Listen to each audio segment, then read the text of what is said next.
বান্দরবনের আলীর গুহাতে আমরা এখন প্রবেশ করছি। প্রিয় দর্শক, আপনারা দেখতে পাচ্ছেন কি ভয়ঙ্কর দৃশ্য। আমরা হাঁটি হাঁটি পা পা করে এগিয়ে যাচ্ছি।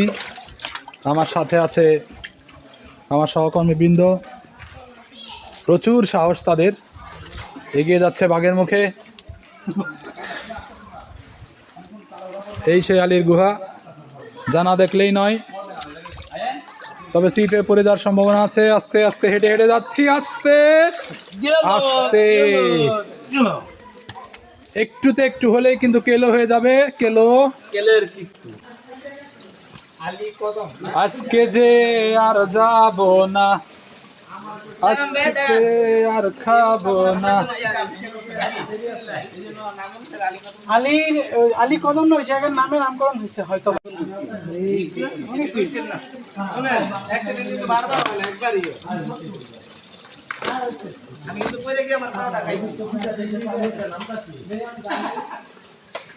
একটা দুর্ঘটনা সারা জীবনের কান্না।